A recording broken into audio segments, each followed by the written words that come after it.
యోహాను సువార్త 14వ అధ్యాయము 17వ వచనాన్ని చదువుకుందాం.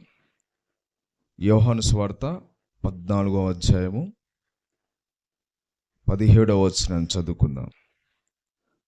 లోకము ఆయనను చూడదు, ఆయనను ఎరుగదు, గనుక ఆయనను పొందనేరదు.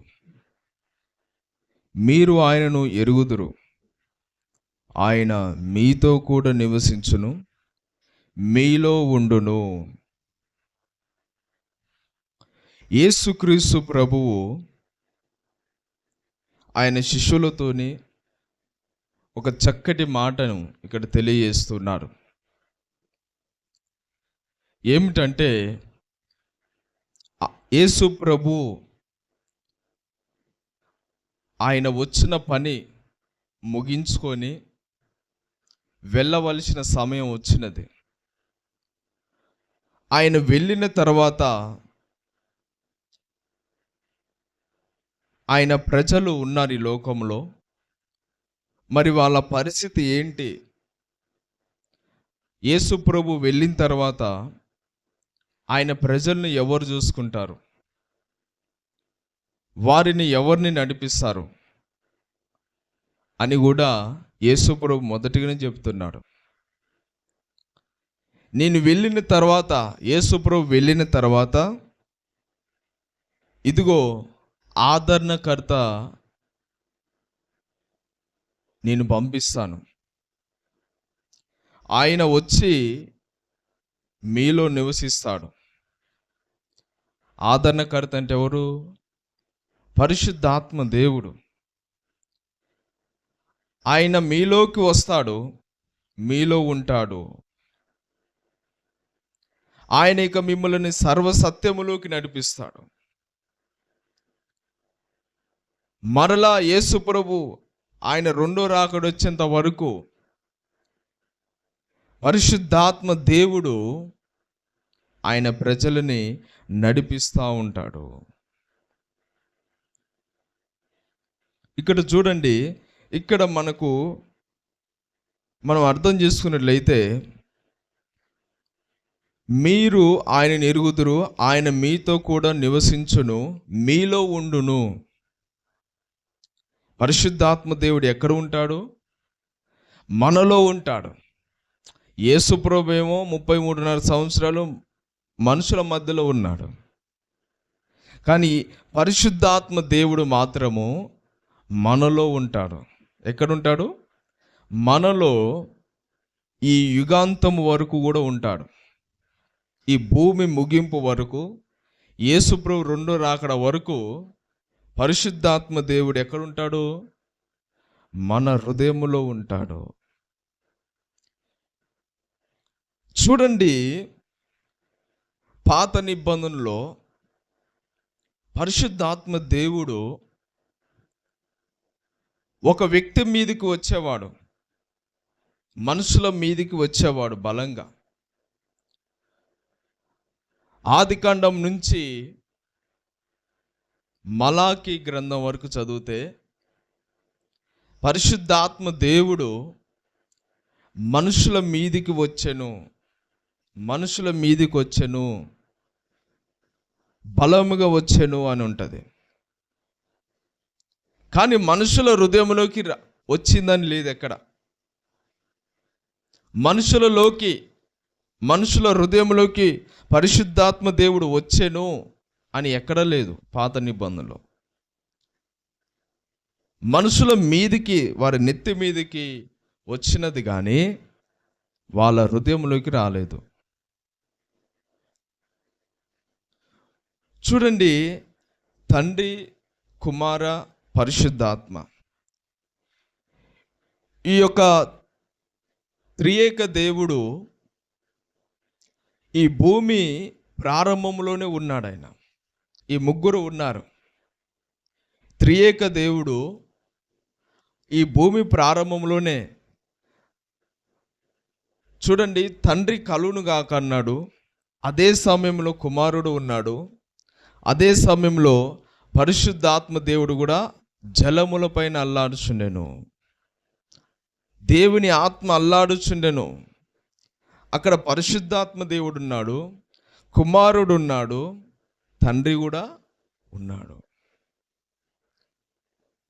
ముగ్గురు పాత్ర చాలా ప్రాముఖ్యమైంది. ఆదిలోనే వీళ్ళు ముగ్గురు ఉన్నట్టుగా మనం కనిపిస్తున్నది. అందుకనే పరిశుద్ధాత్మ దేవుడు పాత నిబంధనలో ఎలా ఉండేవాడంటే మనుషుల మీదికి వచ్చేవాడు, వాళ్ళ హృదయంలోకి వచ్చేవాడు కాదు.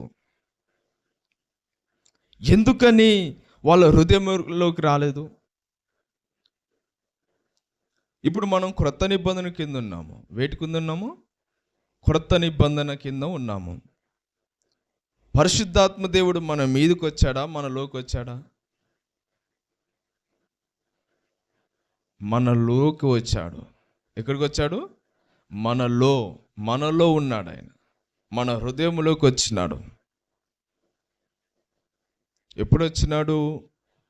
మొట్టమొదటిగా పెంతెకోస్తు దినం వచ్చాడు. ఇప్పుడు మనం యేసు ప్రభువుని విశ్వాసం ఉంచి మారుమని పొందితే మనలోకి వస్తాడు. మన నెత్తి మీదకి రాదు, మనలోకి వస్తాడు, మనలో ఉంటాడు, మనతో ఉంటాడు. మరి పాత నిబంధనలు ఎందుకు రాలేదు మనుషుల హృదయంలోకి? కారణం ఏంటంటే మనుషులు హృదయము చెడిపోయినదిగా ఉన్నది, పాపముతో నిండిపోయినదిగా ఉన్నది. పాప క్షమాపణ లేదు. పాత నిబంధనలు ఉన్న ప్రజలు, వారికంటూ ఒక పాప క్షమాపణ లేదు. యేసు రక్తం లేదు. అప్పుడు యేసు ప్రభు ఇంకా చనిపోలేదు. యేసు రక్తం క్రిందికి రాలేదు. వారి కోసము యేసు ప్రభు చనిపోలేదు. ఏమైనా కోడెలు, మేకలు, గొర్రెలు మాత్రమే. మరి పాపం చేస్తే వాటిని మాత్రం బలి అర్పించేవాళ్ళు. కానీ వాళ్ళ పాపం మాత్రము పూర్తిగా తీసివేయబడకపోయేది. అందుకనే వాళ్ళ హృదయము పాపముతో, అంటే వాళ్ళు పరిశుద్ధులు, పాత నిబంధనలు వారు చాలా భక్తిపరులే, కానీ వాళ్ళకంటూ ఇంకా యేసు రక్తం లేదు, యేసు ప్రభు చనిపోలేదు. కాబట్టి వాళ్ళకు రక్షణ లేదు, నిత్య జీవం అనేది లేదు. అందుకనే పరిశుద్ధాత్మ దేవుడు వాళ్ళ హృదయంలోకి రాలేదు.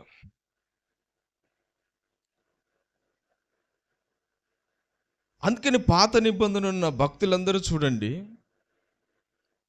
పరిశుద్ధాత్మ వారి మీదికి వచ్చెను అని ఉంటుంది. ఒక వాక్యం చదువుకుందాము. సమూయేలు మొదటి గ్రంథము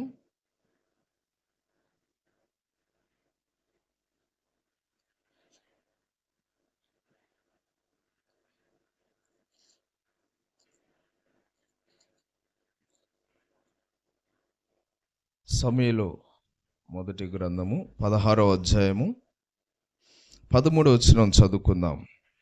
సమూయేలు తైలపు కొమ్మును తీసి వాని సహోదరుల ఎదుట వానికి అభిషేకం చేసెను. నాటి నుండి యెహోవా ఆత్మ దావీదు మీదికి, ఎవరి మీదికి? దావీదు మీదికి బలముగా వచ్చెను. ఇక్కడ చూడండి, దావీదు మీదికి వచ్చాను కానీ దావీదులోకి రాలేదు. పాత నిబంధనలు అందరి పరిస్థితి ఇదే. బలంగా వచ్చేది, పరిశుద్ధాత్మ దేవుడు బలంగా వచ్చేవాడు, గొప్ప కార్యాలు జరిగేటివి. కానీ వాళ్ళ హృదయములో కాకుండా వాళ్ళ మీదికి వచ్చేవాడు అనమాట.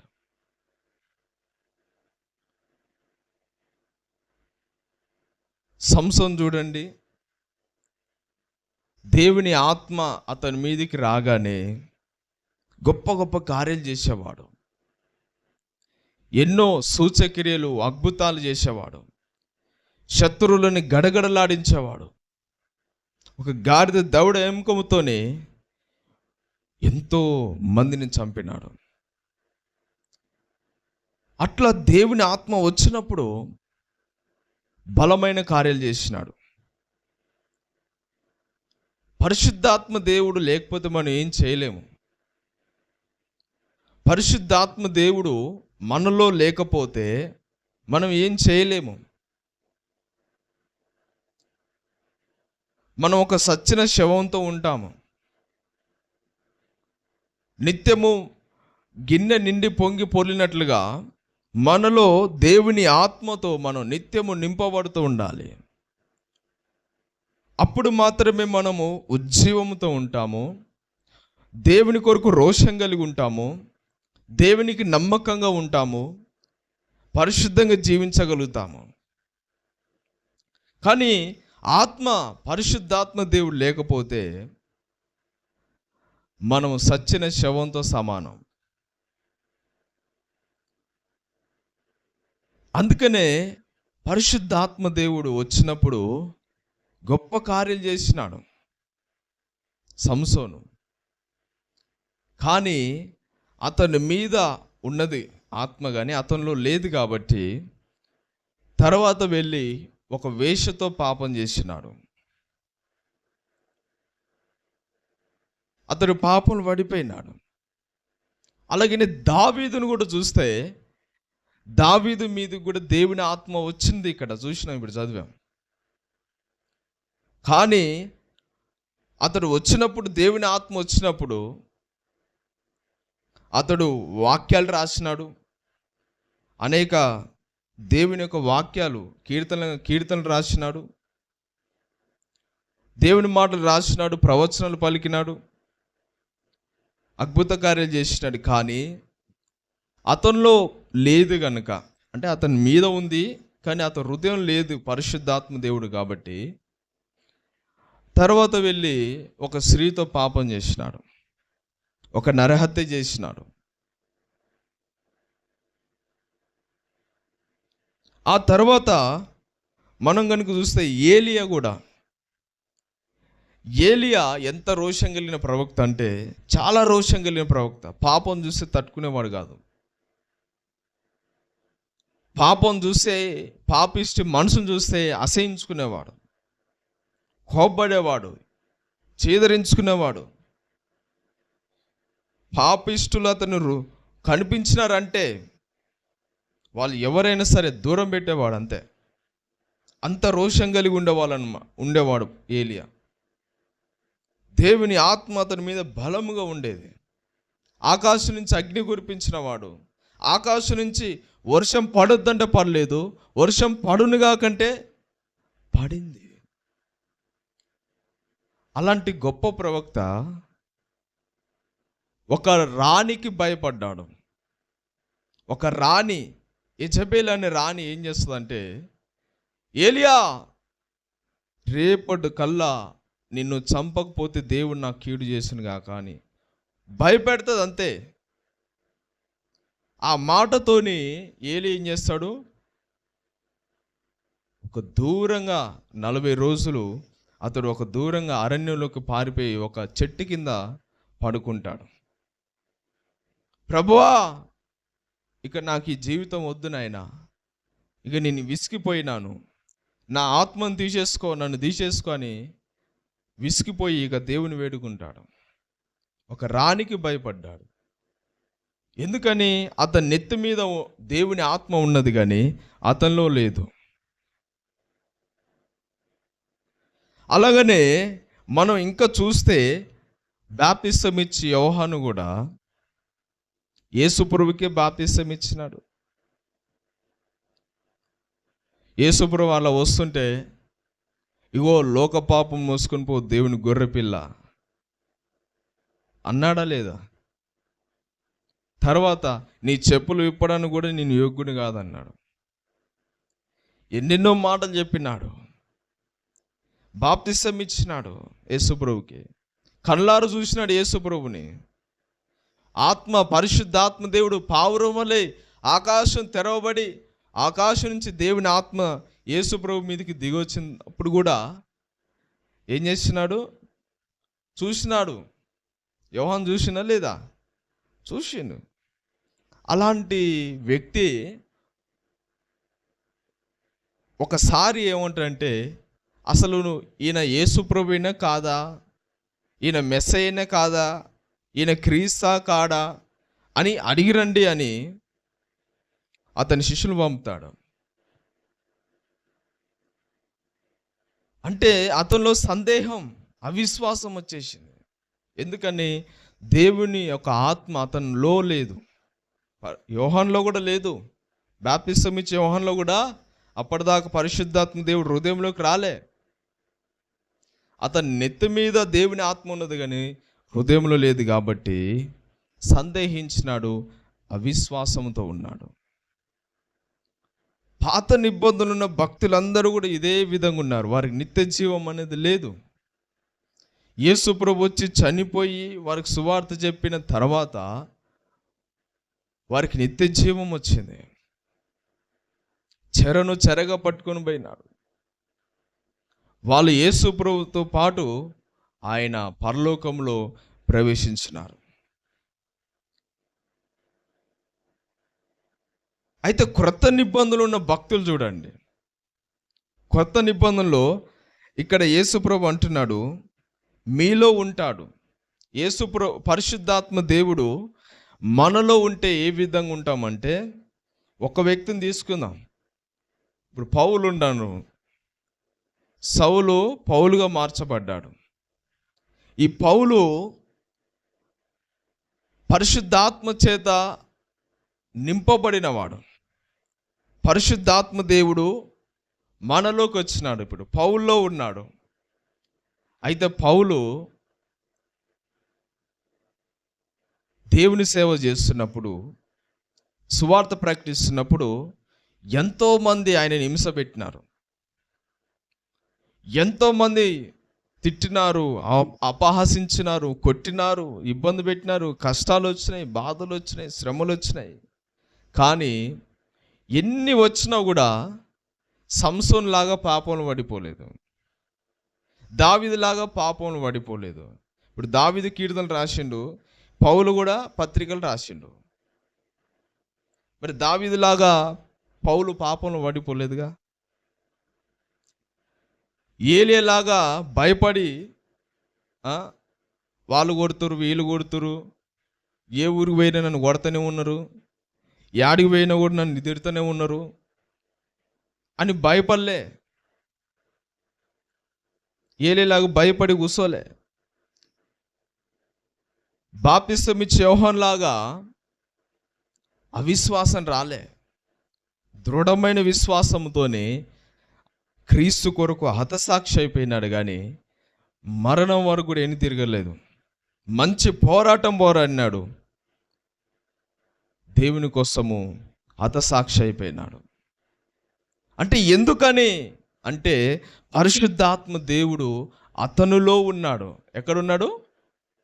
అతనిలో ఉన్నాడు. అతని నెత్తి మీద కాదు, అతనిలో ఉన్నాడు. కాబట్టి బలముగా అతడు దేవుని సేవలో సాగిపోయినాడు. ఇప్పుడు పరిశుద్ధాత్మ దేవుడు మనలో ఉన్నాడు. ఇప్పుడు మనం కూడా ఎలా ఉండాలంటే, మనం కూడా పౌలు వలె దేవుని కొరకు సాగిపోయేవారు ఉండాలి, కానీ ఆగిపోయేవారు ఉండొద్దు. ఇప్పుడు పాత నిబంధనలేమో మనుషుల మీదకి వచ్చినాడు, క్రొత్త నిబంధనలేమో మనుషులలోకి వచ్చినాడు పరిశుద్ధాత్మ దేవుడు. ఎందుకు కారణం అంటే, యేసు ప్రభు ఎప్పుడైతే ఆ శిలువ మీద చివరి మాట పలికి చనిపోయినాడో, దేవాలయపు తెర ఏమైందంట? పై నుంచి కిందికి చినిగిపోయింది. పై నుంచి కిందికి చినిగిపోయింది. కాబట్టి ఇంకా మనం ఎవరైనా సరే దేవుని యొక్క సన్నిధిలోకి ధైర్యంగా వెళ్ళొచ్చు. ఇక అప్పటి వరకు ప్రధాన యాజకుడి మాత్రమే సంవత్సరానికి ఒకసారి వెళ్ళేవాడు. కానీ ఇప్పుడు ఎవరైతే యేసు ప్రభు యందు విశ్వాసం ఉంచుతారో ఎవరైనా కూడా దేవుని దగ్గరికి డైరెక్ట్గా రావచ్చు. హల్లెలూయా. దేవుని సన్నిధిలోకి చేరే అవకాశం దొరికింది. ధైర్యంగా చేరేదేమో. దేవుని కృపాసనం నొద్దకు. ఇక అడ్డు అనేది తొలగిపోయింది. కాబట్టి పరిశుద్ధాత్మ దేవుడు ఇక మన హృదయంలోకి వచ్చినాడు. ఎప్పుడు అంటే పెంతెకొస్తు దినాన వచ్చినాడు ఆయన. ఎప్పుడు? పెంతెకొస్తు దినమున ఆయన దిగి వచ్చినాడు. ఎందుకంటే యోవేలు ప్రవక్త ద్వారా దేవుడు అంటాడు కదా, అంత్య దినములలో మనుషులందరి మీద నా ఆత్మను కుమ్మరిస్తానని యోవేలు ప్రవక్త ద్వారా దేవుడు ఏం చేస్తాడు? ప్రవచింపజేస్తాడు. అంత్య దినాలు ఎప్పుడు స్టార్ట్ అయినాయి? ఇంకా చాలామంది ఏమో ఇప్పుడే స్టార్ట్ అయినాయి అని అంటున్నారు. కొంతమంది ఇంకా కాలేదు, ఇంకా అవుతాయి, అబద్ధ క్రీస్తు వచ్చినప్పుడు అవుతాయి అని కొంతమంది అంటారు. అయితే బైబిల్ ఏం చెప్తుందంటే అంత్య దినాలు ఎప్పుడు స్టార్ట్ అయినాయి అంటే పెంతెకొస్తు దినంలోనే స్టార్ట్ అయినాయి. ఎందుకంటే బైబిల్లో యోవేలు చెప్పినాడు, అంత్య దినములలో మనుషులందరి మీద నా ఆత్మను కుమ్మరిస్తాను అని దేవుడు చెప్పినాడు. అది ఎప్పుడు నెరవేరింది ఆ ప్రవచనం అంటే పెంతెకొస్తు దినం నెరవేరింది. మనుషులందరి పైన పరిశుద్ధాత్మ దేవుడు పెంతెకొస్తు దినాన దిగి వచ్చినాడు. అప్పుడే స్టార్ట్ అయిన అంత్య దినాలు. ఇప్పుడు స్టార్ట్ అయ్యి కూడా ఎన్ని సంవత్సరాలు? 2000 సంవత్సరాలు అవుతుంది. కనుక ప్రతి ఒక్కరు కూడా ఏం చేయాలి? సిద్ధపడి ఉండాలి. అందుకని ఈరోజు యేసు ప్రభు శిలువ మరణం ద్వారా ఆ అడ్డు తెర చినిగిపోవడం ద్వారా పరిశుద్ధాత్మ దేవుడికి డైరెక్ట్గా మన హృదయంలోకి వచ్చేసినాడు. హల్లెలూయా. దేని ద్వారా? యేసు ప్రభు శిలువ మరణం ద్వారా ఆ అడ్డు తెర చినిగిపోయింది. పరిశుద్ధాత్మ దేవుడు మన హృదయంలోకి వచ్చేసినాడు. ఆయన మనలో ఉంటే మనం ఎనితిరిగిపోం, మనం దేనికి భయపడం, మనం పాపంలో పడిపోము, లోకాశలో పడిపోము, విచ్చలవిడిగా జీవించము, ఎన్ని శ్రమలు వచ్చినా కూడా భయపడము, ఎవరేమన్నా భయపడము, దేనికి భయపడము, ధైర్యంగా పరిశుద్ధంగా దేవునికి నమ్మకంగా జీవిస్తాము. అందుకనే ఈరోజు మనము నిత్యము పరిశుద్ధాత్మ చేత మండుతూ ఉండాలి, అభిషేకం చేత నింపబడుతూ ఉండాలి.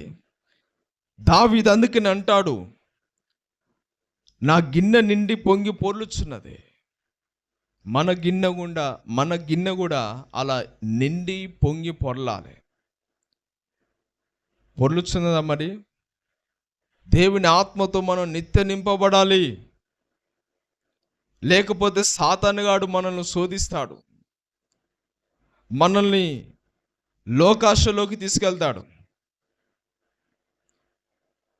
ఎవరైతే దేవుని ఆత్మతో బలంగా మండుతూ వాళ్ళు ముందుకు సాగిపోతారో అలాంటి వారి మీద దేవుడే ఆ సాతానుగాడు ఏం చేస్తాడంటే నీళ్ళు చల్లుతాడు. ఇప్పుడు మంట మీద నీళ్ళు చల్లితే ఏమవుతుంది? చల్లారిపోతుంది. అది ఎంత పెద్ద మంట అయినా కూడా ఏమవుతుంది?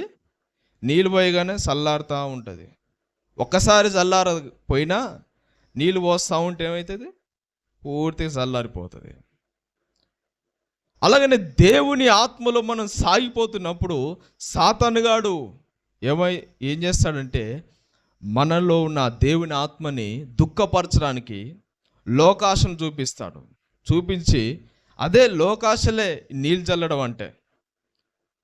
చెడ్డ తలంపులు, చెడు మాటలు, లోకాశలు, ఈ లోకంలో ఉన్న పాపిష్టి చేష్టలు ఇవన్నీ కూడా నీకు చూపించి వీటిలో పడేస్తాడు. ఇవే నీళ్ళు చల్లడం అంటే. అలా నీళ్ళు చల్లుతున్నప్పుడు నువ్వేం చేయాలి? నువ్వు ఇంకా నీ అభిషేకముతో మమ్మల్ని నింపు నాయనా, నీ అభిషేకముతో మమ్మల్ని నింపు అని ప్రార్థన చేయాలి. నిత్యం నా గిన్నె నిండి పొంగి పొరలాలని ఆత్మతో అని మనం ప్రార్థన చేయాలి. అప్పుడు మనం ఇంకా పొంగి పొర్లుచున్నప్పుడు, అంటే దేవుని ఆత్మలో మనం బలంగా సాగిపోతున్నప్పుడు దేవుని ఆత్మతో మనం నడిపించబడుతున్నప్పుడు ఇక సాతానుగాడు అబ్బో ఇంకా వీళ్ళు ఆత్మలు ఆరిపోరు, ఇక వీళ్ళని ఆర్పడం కూడా కష్టము అని వాడు వెళ్ళిపోతాడు. ఇక ఆ సమయం అంతవరకు కూడా మనం ఆగిపోకుండా వాడు ఎన్ని నీళ్ళు చల్లినా కూడా మనం నిత్యం ఆత్మతో మమ్మల్ని అభిషేకంతో నింపు అని ప్రార్థన చేస్తూ ఉండాలి. దేవునికి స్తోత్రం. ఎందుకంటే ఆత్మ లేనివాడు ఆయన వాడు కాడంట. దేవుని ఆత్మను దుఃఖపరచొద్దు. దుఃఖపరుస్తున్నారు చాలామంది. ఎలా దుఃఖపరుస్తున్నారు అంటే వాళ్ళు చెడు పనుల వల్ల, చెడు ప్రవర్తన వల్ల.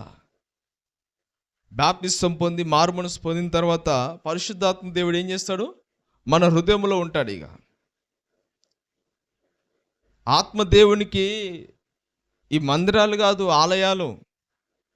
అందుకనే కొరింథీయులు రాసిన మొదటి పత్రికలో పౌలు అంటాడుగా, ఏమంటాడు చూడండి. మొదటి కొరింథీయులు రాసిన పత్రిక 3వ అధ్యాయం 16వ వచనం చూస్తే, మీరు దేవుని ఆలయమై ఉన్నారనియు దేవుని ఆత్మ మీలో నివసించుచున్నాడనియు మీరు ఎరగరా? ఎవడైనా దేవుని ఆలయమును పాడు చేసినట్లా దేవుడు వానిని పాడు చేయును. దేవుని ఆలయము పరిశుద్ధమై ఉన్నది, మీరు ఆ ఆలయమై ఉన్నారు. పరిశుద్ధాత్మ దేవునికి ఇంకా వేరే ఆలయాలు ఎక్కడ లేవు ఈ లోకంలో. దేవునికి వేరే ఆలయాలు లేవు. పాత నిబంధనలు ఉండేవి. పాత నిబంధనలో ఒక ప్రత్యక్ష గుడారం ఉండేది దేవునికి. అందులో నివసించేవాడు, డేరాలలో నివసించేవాడు, ప్రత్యక్ష గుడారాలు నివసించేవాడు. సొలొమోను మందిరం, పెద్ద యెరూషలేము మందిరం కట్టినప్పుడు ఆ మందిరంలో ఉన్నాడు. అయితే కొత్త నిబంధనలో మన హృదయమే దేవుని ఆలయం అయిపోయిందని బైబిల్ చెప్తుంది. మన హృదయము దేవుడు ఆలయంగా చేసుకున్నాడు. ఈ ఆలయాన్ని చేసుకున్నాడు కాబట్టి ఈ ఆలయాన్ని ఏం చేయాలి? పరిశుద్ధంగా కాపాడుకోవాలి. ఇది నా శరీరము, నాకు ఇష్టం వచ్చినట్టుగా జీవిస్తా, నాకు ఇష్టం వచ్చినట్టు నడుస్తా, ఈ శరీరంలో ఏదైనా పడేస్తా, నా శరీరం నా ఇష్టము, నువ్వెవరు చెప్పడానికి అని అన్నావు అనుకోండి. అందుకని ఇక్కడ బైబిల్ చెప్తుంది స్పష్టంగా, ఎవడైనా దేవుని ఆలయాన్ని పాడు చేస్తే దేవుడు వానిని ఏం చేస్తాడంట? ఏం చేస్తాడు? పాడు చేస్తాడు. నువ్వు దేవుని ఆలయాన్ని పాడు చేస్తే దేవుడు నిన్ను కూడా పాడు చేస్తాడు. అందుకని జాగ్రత్త. మనలో దేవుని ఆత్మ ఉన్నది, మనం దేవునికి సంబంధించిన వారు. ఈ ఆలయము దేవునికి సంబంధించింది. దీన్ని పరిశుద్ధంగా కాపాడుకోవాలి, పవిత్రంగా ఉంచుకోవాలి. మన ఇల్లుని శుభ్రంగా ఉంచుకుంటామా లేవా? ఎట్లా పడితే అట్లా చెత్త కుప్ప ఉంటుందా మన ఇంట్లో? మన ఇంట్లో మీరున్న ఇంట్లో యాడ పడితే ఆడ చెత్త కుప్పలు ఉన్నాయి అనుకోండి, ఇంట్లో చెత్త వేసారనుకోండి, ఎలుకలు వస్తాయి, కుందేళ్ళు వస్తాయి, అది ఏమంటారు, పందికొక్కులు వస్తాయి, ఎలుకలు వస్తాయి, ఇంకా చెత్త చెవారం పురుగులు అన్నీ వచ్చి ఇంట్లో ఉంటుంది. ఆ ఇంట్లో ఉంటారా మీరు? అలా చెత్త ఉన్న ఇంట్లో ఉంటారా? ఎలుకలు ఉన్న ఇంట్లో ఉంటారా? వాసన వస్తున్న ఇంట్లో ఉంటారా? ఉండరు. చెత్త ఉన్న స్థలంలో, మురికున్న స్థలంలో, మురికి కాలువ దగ్గర, అలాంటి స్థలంలో నివాసం ఉండలేరు. అలాంటిది దేవుడు ఎలా ఉంటాడు? మనమే ఉండలేము. చెత్త ఉన్న కాడ ఉంటామా? ఉండలేము. మన ఇల్లే చెత్తగా మారిపోయిందని ఎక్కడ పడితే మొత్తం చెత్త అంతా మన ఇంట్లో వేసారనుకోండి, ఒక్క నిమిషం కూడా ఉండలేము. అట్లాంటిది దేవుని ఆలయములో ఇలాంటి పాపిష్టి ఆలోచనలు, పాపిష్టి తలంపులు, పాపిష్టి పనులు, ఈ లోకంలో ఉన్న చెత్త అంతా తీసుకొచ్చి మన హృదయం వేసినాం అనుకోండి, దేవుడు కూడా, దేవుని ఆత్మ కూడా ఉండలేదు. ఆ బైబిల్ చెప్తుంది. రోమాపత్రిక 8వ అధ్యాయము చూడండి 9వ వచనంలో. రోమాపత్రిక 8వ అధ్యాయం 9వ వచనం చూస్తే, దేవుని ఆత్మ మీలో నివసించి ఉన్న ఎడల మీరు ఆత్మ స్వభావం గలవారే కానీ శరీర స్వభావం గలవారు కారు. ఎవడైనను క్రీస్తు ఆత్మ లేనివాడైతే వాడు ఆయన వాడు కాడు. అంటే ఇక్కడ దేవుని ఆత్మ కూడా లేకపోతే దేవుని సంబంధించిన వారం కాము.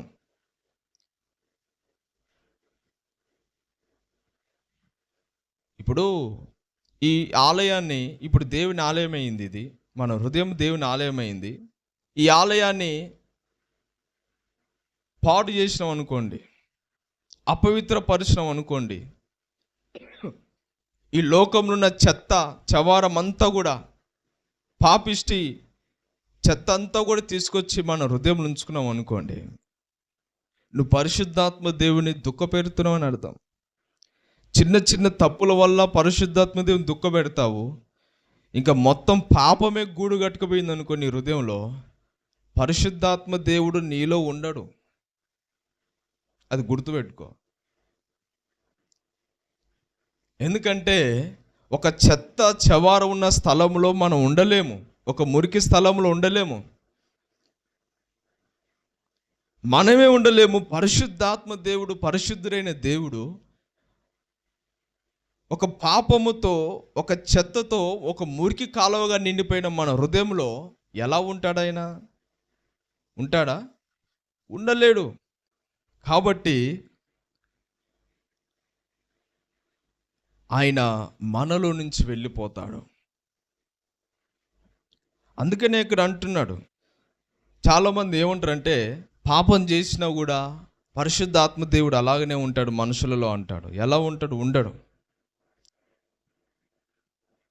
ఉంటే దేవుడు పరిశుద్ధంగా ఉన్నప్పుడు మాత్రమే, మీ ఆలయము, మీ హృదయం పరిశుద్ధంగా ఉన్నప్పుడు మాత్రమే ఉంటాడు ఆయన. మీ ఆలయము, మీ హృదయము పాపముతో నిండిపోయినప్పుడు పూర్తిగా సాతానుగాడే ఉంటాడు. ఇక దేవుడు ఉండడు. నీ హృదయంలో ఉంటే సాతానుగాడన్నా ఉండాలి, లేదంటే దేవుడన్నా ఉండాలి. అంతేగాని దేవుడు, సాతాను ఈ ఇద్దరు నీ హృదయంలో ఉండలేరు. అందుకని ఈరోజు దేవుని ఆత్మ మనలో ఉండాలి. ఈ ఆత్మ గనుక లేకపోతే మనం దేవునికి సంబంధించిన వారం కాము. దేవుని ముద్ర మన మీద ఉండదు. జీవ గ్రంథములో మన పేర్లు ఉండవు. చాలామంది అలాగనే జీవిస్తున్నారు. బాప్తిసం పొందినాము, మందిరానికి వెళ్తున్నాము, ప్రార్థన చేస్తున్నాము అంటారు, కానీ వాళ్ళలో పరిశుద్ధాత్మ దేవుడు లేడు. వాళ్ళు ఒక సచ్చిన స్థితిలో ఉన్నారు. ఒక శరీర స్వభావం కలిగిన వారు ఉన్నారు. శరీరానుసార మనుషులుగా ఉన్నారు. శరీరానుసారులు ఆత్మ ఉండదు. ఇక ఆలలో ఆత్మానుసారంగా జీవిస్తేనే ఆత్మ నీలో ఉంటుంది. కాబట్టి మనలో ఆత్మ లేకపోతే మనం దేవునికి సంబంధించిన వారము కాము. అందుకనే ఈరోజు పరిశుద్ధ ఆత్మదేవుడు మన హృదయంలో ఉండడం చాలా ప్రాముఖ్యం. ఎందుకంటే ఆయన లేకపోతే, దేవుడు మనలో లేకపోతే, దేవుడు మనతో లేకపోతే ఇంకా మన జీవితం ఎందుకు? మనం క్రైస్తవులను పేరు పెట్టుకోవడం ఎందుకు? విశ్వాసులను పేరు పెట్టుకోవడం ఎందుకు? అసలు దేవుడే మనలో లేకపోతే మనం ఏది చేసినా వ్యర్థమే, ఎక్కడ వెళ్ళినా వ్యర్థమే. అందుకని ఈరోజు ఒక వ్యక్తిలో దేవుని ఆత్మ ఉన్నదా లేదా అని తెలవడానికి అతని క్రియలే మనకు అర్థమైపోతాయి. పరిశుద్ధాత్మ దేవుడు నీలో ఉన్నాడా లేడా అని చెప్పడానికి నీ ప్రవర్తనే చెప్తుంది అనమాట, నీలో దేవుని ఆత్మ ఉందా లేదని చెప్పడానికి. అందుకని మనము పరిశుద్ధాత్మ కలిగి ఉన్నప్పుడు మనము పౌలు వలె సాగిపోతాము. ఎక్కడ కూడా ఆగిపోము, సొలిసిపోము, బలహీనులుగాము, దుఃఖపడము. అపజయాలంటే ఏదొచ్చినా కూడా దేవుడు అన్నిట్లో నుంచి విడిపిస్తాడు. పరిశుద్ధాత్మ దేవుడు మనలో ఉన్నప్పుడు ప్రతి క్షణం కూడా ఆయన ఏం చేస్తాడంటే మనం నడిపిస్తూ ఉంటాడు. దేవునికి స్తోత్రం, హల్లెలూయా. ఆత్మ దేవుడు మనలో ఉన్నప్పుడు మనం ఏం చేస్తాడు? నడిపిస్తాడు. యేసు ప్రభు మీదకి పరిశుద్ధాత్మ దేవుడు వచ్చినప్పుడు ఆయన ఆయన యేసు ప్రభుకి ఇష్టం వచ్చిన నడవలే. పరిశుద్ధాత్మ దేవుడు అంట వెంటనే ఆయనని అరణ్యములకు తీసుకెళ్ళినాడంట. యేసు ప్రభువు కాదు, పరిశుద్ధాత్మ దేవుడే యేసు ప్రభుని అరణ్యంలోకి తీసుకెళ్ళినాడు. దేనికి? ఉపవాసాలు చేయడానికి. అంటే పరిశుద్ధాత్మ దేవుడు మనలో ఉంటే మనల్ని ఇక నడిపిస్తాడు. ఆయన ఎటు వెళ్ళాలి, ఏం చేయాలి, ఏం మాట్లాడాలి, ఎలా ఉండాలి అని పరిశుద్ధాత్మ దేవుడు మనల్ని నడిపిస్తూ ఉంటాడు. అదే లేదనుకోండి ఏమైపోతాము? ఎటు పోతున్నాం అర్థం కాదు, ఏం చేస్తున్నాం అర్థం కాదు, ఎలా జీవిస్తున్నాం కూడా మనకు అర్థం కాదు. అదొక సాతాను మార్గంలో ఉంటాం మనం. అందుకని పరిశుద్ధాత్మ దేవుడు మనలో ఉన్నప్పుడు ఆత్మదేవుడు మనల్ని నడిపించుకుంటాడు ఆయన చిత్త ప్రకారము. అలాగనే కృపావరాలు ఇస్తాడు. ఏమిస్తాడు? కృపావరాలు కూడా ఇస్తాడు. పరిశుద్ధాత్మ దేవుడు ఏం చేస్తాడు? కృపావరాలు, ఆయా తలంతులు ఇస్తాడు. అంతేకాకుండా అద్భుత కార్యాలు జరుగుతాయి. పరిశుద్ధాత్మ దేవుడు ఉన్నప్పుడు మహత్కార్యాలు జరుగుతాయి, సూచక్రియలు జరుగుతాయి. పరిశుద్ధాత్మ దేవుడు మనలో ఉంటే ఆత్మ ఫలాలు ఫలిస్తాము. ఏ ఫలాలు? ఆత్మ ఫలాలు. ఇవన్నీ కూడా ఉంటాయి అన్నమాట. ఈరోజు మనం దేవుని ఆత్మతో నింపబడి ఉండాలి. దేవుని ఆత్మ దుఃఖపెట్టినా, లేదంటే దేవుని ఆత్మ మనలో నుండి వెళ్ళిపోయినా కూడా మన పరిస్థితి ఎలా అవుతుంది తెలుసా? సంసోన్ పరిస్థితి అవుతుంది. ఎలా అవుతుంది? సంసోన్ పరిస్థితి అవుతుంది. దావీదు పరిస్థితి అవుతుంది. సంసోన్ పరిస్థితి ఎలా అయింది తెలుసు కదా? దేవుని ఆత్మ అతన్ని విడిచి వెళ్ళిపోయిన తర్వాత అతడు శత్రువుల చేతికి అప్పగించబడ్డాడు. గుండు గీకినారు, గుడ్లు వీకినారు, గుంజగట్టేసినారు. ఆ తర్వాత అతడు మరణించినట్టుగా చూస్తున్నాం. ఈరోజు దేవుని ఆత్మ మనలో లేకపోతే మనం కూడా చచ్చిన శవంతో సమానం. మనలో ఉజ్జీవం అనేది ఉండదు, మన ప్రార్థనలో జీవం అనేది ఉండదు. మనం ఎంతసేపు మన సొంత కార్యాలు చూసుకుంటాము. దేవుని పని, దేవుని యొక్క చిత్తం చూడం మనం. కానీ దేవుని యొక్క ఆత్మ ఉంటే సర్వసత్యంలోకి మనం నడిపిస్తూ ఉంటాడు. కాబట్టి ఈరోజు ఈ హృదయము దేవుని ఆలయం కాబట్టి ఈ ఆలయాన్ని పరిశుద్ధం కాపాడుకుందాం. దుఃఖపెట్టకుండా నిత్యము దేవుని ఆత్మతో రగిలించబడదాము. అప్పుడు దేవుడు మనల్ని నడిపిస్తాడు, గొప్ప కార్యాలు చూస్తాము. పౌలు వలె అంతము వరకు నమ్మకంగా ఉంటాము. అటు విధంగా దేవుడు మనకు సాయం చేయను గాక. దేవుడి మాటలు దీవించి ఆశీర్వదించును గాక. ఆమేన్.